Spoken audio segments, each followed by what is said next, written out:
back to the 13 Films of Halloween on Filmmaster Reviews. I'm Adam J. Well, here it is, guys. I've gotten so many requests for this one. It's probably my most requested film of this year.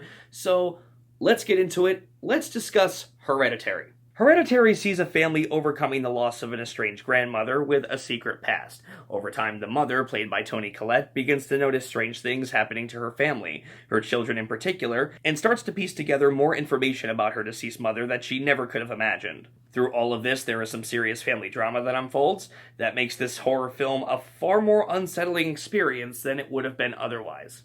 Now let me be clear. I am way past boarding hype trains.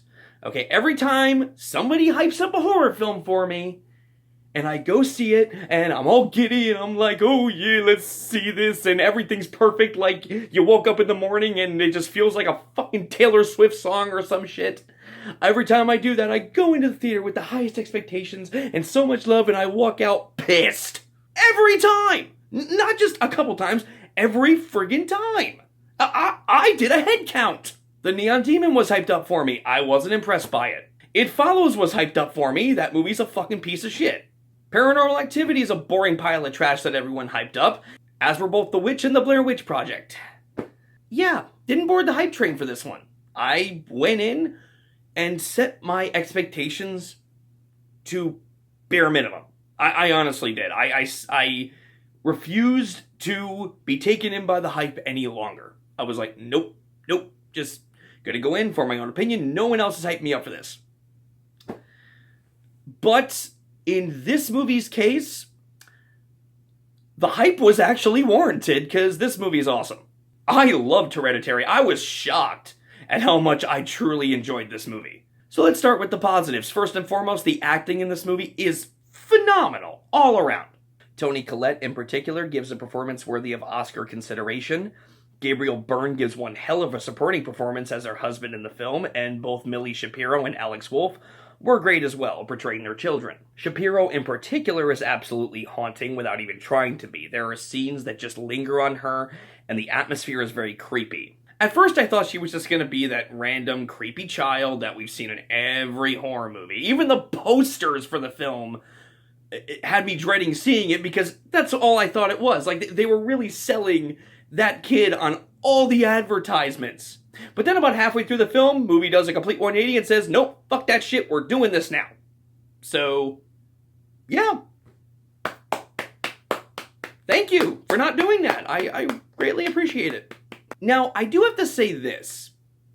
In regards to the story, had even just one of the actors portraying this family unit been anything less than perfect, this movie would have fallen flat on its face.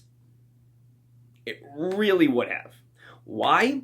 Because less focus is really put on the horror aspects in this film, and most of the focus is put on the family drama. Without the family drama working, the film dies. If any of these actors were not able to sell that drama, this film would have sucked.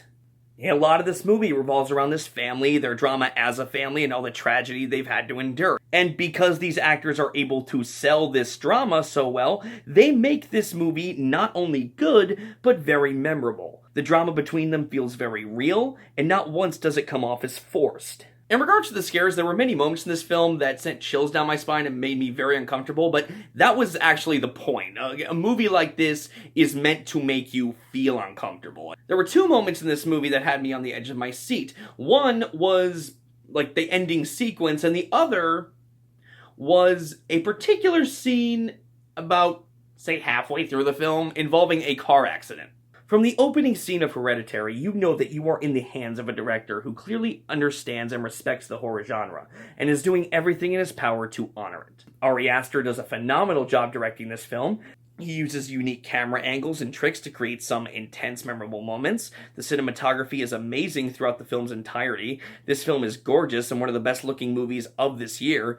The score by Colin Stetson is also very chilling and complements the atmosphere of the film beautifully. Now let's get into my couple negatives, and honestly, there's not many. For all the lovers of this movie, just, please don't unload in the comment section yet, just hear me out. Please hear me out. My first negative is actually a very similar negative I had with The Witch, and that was the pacing. There are certain moments in this film that move at a snail's pace, and had some of the moments been removed or even trimmed, I don't feel the story would have been different, and I certainly don't feel that you would have lost the atmosphere or the tension. I just felt like certain moments could have been trimmed down to make for a tighter narrative and a more even flow. Lastly, there is a moment in this film where it almost lost me. It didn't lose me, but it came this close. Because I sat there looking at the screen going, oh, you've got to be fucking kidding. And that is when the film, for whatever reason, decided to crack out the Ouija board. I was looking at the screen going, really? We're doing this? Movie? You are so much better than this. I honestly felt like that one little bit of the movie was very pedestrian and cheesy for a film that was trying to be very artistic and a cut above the rest. So for that short period, the movie almost kind of lost me for a bit because I just thought the whole idea of bringing a Ouija board into this particular story was kind of stupid. For a movie like Ouija Origin of Evil, that works because that's what the movie's about. Here, it just felt so out of left field and kind of forced. Like, I don't know why that particular moment was in the movie. I just don't feel like it was needed. It did lead to intense moments, but given how smart the rest of the movie was, I felt they could have figured out a better way for Toni Collette to do what she had to do without the Ouija board. That being said, those are my only negatives about the movie. Hereditary is a truly artistic and gripping horror film with intense drama, horror, and atmosphere. It weaves a depressing tale of tragedy that sucks you in from the get-go and never lets up on the tension. The performances are pitch perfect and the movie looks gorgeous. I'm giving Hereditary an A. Hereditary is certainly one of the best horror films to come out in recent years, and I'm very grateful that it did not turn out to be another It Follows or Blair Witch Project. If it had, there would be a tantrum brewing in me, the likes of which YouTube has never seen. And luckily, now, I can take all that anger and force it on something else. Oh, I'm coming for you, fucker. I'm coming. I just don't want to put any more stress on my family.